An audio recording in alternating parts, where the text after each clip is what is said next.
Hello दोस्तों, आज मैं आपको जो कहानी सुनाने जा रही हूँ, ये कहानी है जादुई चॉकलेट की पेड़ की। तो आइए दोस्तों देखते हैं जादुई चॉकलेट की पेड़ की कहानी। एक बार की बात है कि किसी गांव में राधा नाम की एक गरीब लड़की रहती थी। वो शहर में एक चॉकलेट की दुकान पर काम करती थी। बड़ी मुश्किल से वो अपना गुजारा करती थी। एक दिन उसकी दुकान पर दो गरीब लड़के आते हैं।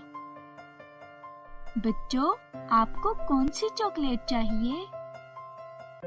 नहीं दीदी, हमें चॉकलेट नहीं लेनी। हम बहुत गरीब हैं और हम सिर्फ चॉकलेट को देखकर अपना मन बहलाते हैं। हमारे पास चॉकलेट खरीदने के पैसे नहीं हैं। उन दोनों बच्चों की बात सुनकर राधा को उन पर बहुत दया आती है और वो उन्हें एक चॉकलेट दे देती है। दीदी, ये चॉकलेट तो बहुत महंगी है। आपकी मालकिन को पता चला तो वो आपको बहुत डांटेगी। तुम दोनों फिक्र मत करो, मैं इसके पैसे खुद ही दे दूंगी। फिर दोनों बच्चे खुश होकर चॉकलेट ले लेते हैं और वहाँ से चले जाते हैं। मगर तभी वहाँ पर राधा की मालकिन आ जाती है। ये तुम फ्री में बच्चों में चॉकलेट क्यों बांट रही हो? मुझे लगता है तुम मेरी गैर मौजूद में रोज ऐसा करती हो। रुको, आज मैं तुम्हें नहीं छोड़ूंगी। इतना बोलकर सोनाली राधा की जमकर पिटाई करती है। मैंने कभी आपकी दुकान से किसी को फ्री में चॉकलेट नहीं दी, बल्कि मैं तो इसके भी आपको खुद पैसे देने वाली थी। तुम मेरे आगे जबान चला रही हो। अब देखो मैं तुम्हें कैसे मजा चखाती हूँ। यूं सोनाली राधा की जमकर पिटाई करती है और उसे अपनी दुकान से निकाल देती है। बेचारी राधा दुखी होकर वहाँ से चली जाती है और नदी किनारे एक पेड़ के पीछे बैठकर रोने लगती है।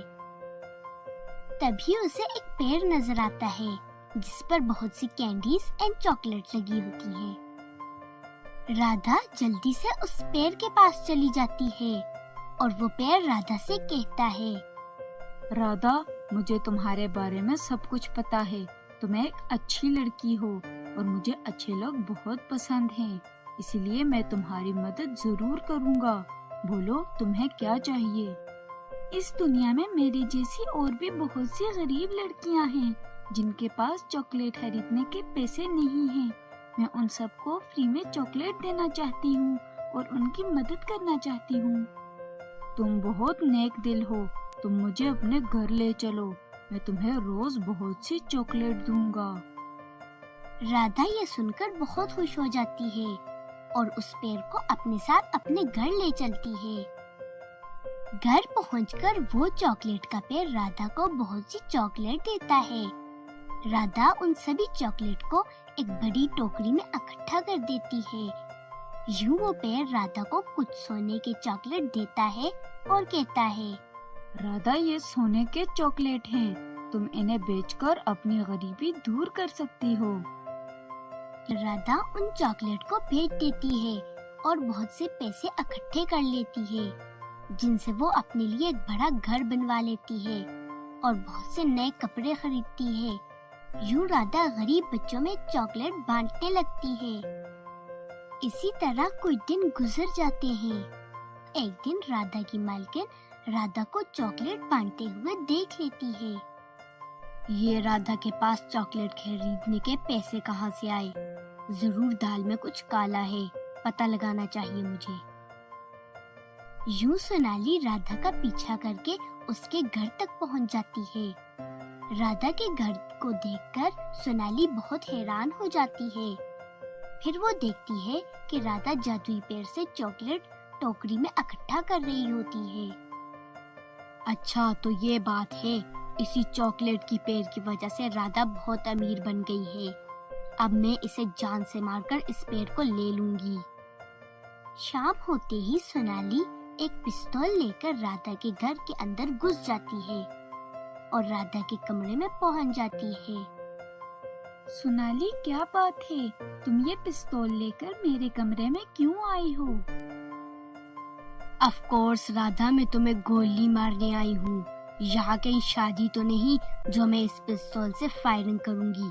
अब गोली खाने के लिए तैयार हो जाओ। जरा सब्र करो, मैं मेकअप करके आती हूँ। मगर मुझे तो कोई बीमारी ही नहीं जो तुम मुझे गोली खिला रही हो। अरे पागल लड़की, तुम्हारे दिमाग में गोबर भरा है क्या? मैं तुम्हें पिस्तौल की गोली से मार दूंगी। इतना कहकर वो राधा पर गोली चलाने ही लगती है कि अचानक जादुई पैर से एक डंडा निकलकर सोनाली की खूब जमकर पिटाई करता है। अरे अरे, कोई रोको इस डंडे को, कोई मुझे बचाओ। नास में डंडे अब बस भी कर दे, कितना मारेगा। मगर वो डंडा सोनाली की पिटाई करते हुए उसे राधा के घर से निकाल देता है। इस तरह राधा बहुत खुश हो जाती है और वो जादुई पैर का शुक्रिया अदा करती है और सब हंसी खुशी रहने लगते हैं। तो दोस्तों, अगर आपको हमारी ये कहानी पसंद आई तो प्लीज हमारे चैनल को सब्सक्राइब करें और बेल आइकन को दबाना मत भूलें। शुक्रिया।